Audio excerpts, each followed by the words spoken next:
राम राम भी सबना। आज मैं गैस की बर्तन में आपको एक कहानी सुनाऊंगी जो गैस की है।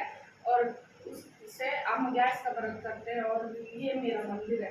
अब हमें चिन्नी लेगी क्योंकि चावल या कुछ भी नाच गैस को अलाउ नहीं होता।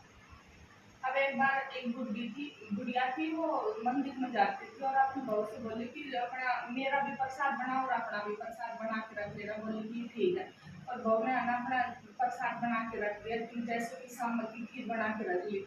और बहू सास तो चली गई मंदिर में और बहू पहले तो अपना प्रसाद खा लिया और फिर बाद में अपने पति का भी प्रसाद खा लिया। पति का अपने सास का भी प्रसाद खा लिया।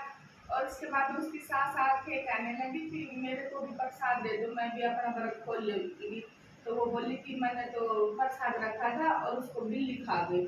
अब गैस माता ने सोची कि बुढ़िया तो ऐसे ही सो गई, अब वो सारा दोष तेरे को लगेगा।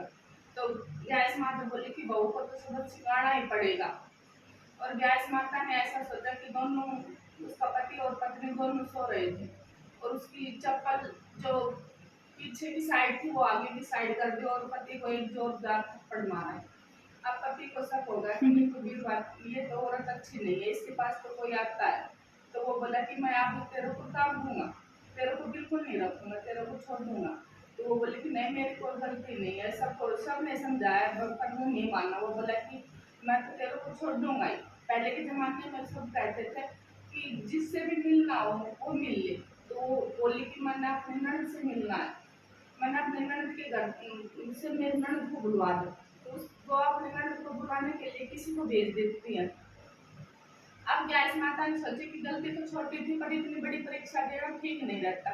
तो उसका जब उसकी ननद वापिस आ रही थी तो वो कहीं पर विश्राम करने लगी, पानी पिया और वहीं पेड़ के नीचे बैठ गई। तो वहां एक दो पक्षी थे, चकला और चकली, छोटे छोटे पक्षी बैठे थे। वे आपस में बातें करने लगे कि मैं तेरे को कहानी सुनाऊंगा।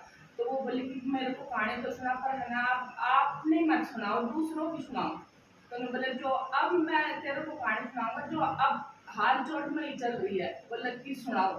तो उसने पूरी कहानी उसकी गुड़िया की और उस बहू की सुना दी और उसकी बेटी उसकी नंद वही सुन रही थी। तो उसकी नंद ने सोचा कि ये बात ठीक है।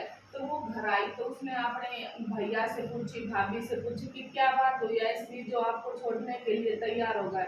वो बोला कि मैंने है ना कुछ भी गलती नहीं की। वो बोला कि नहीं बहन इसने है ना बहुत बड़ी गलती की, इसके पास कोई आता है।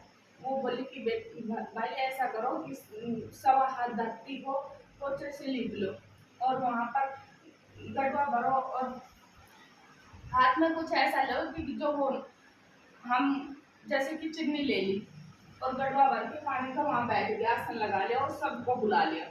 और कहने लगी कि जैसे ही माँ कीर्तन में जाती है और भाभी को बोलती है कि प्रसाद बना के रखना, और भाभी ने प्रसाद बनाया और अपना भी खा लिया और सास का भी खा लिया। अब गैस माता ने सोची कि ऐसे ही सब प्रसाद खा लेंगे तो तेरे को कौन जानेगा और तेरी शक्ति में तो विघन आ जाएगा, अब तेरे को कोई नहीं गाएगा। तो उसने ना गैस माता ने इसको ना एक ऐसा झटका दिया है कि इसका पति छोड़ने के लिए तैयार हो गए।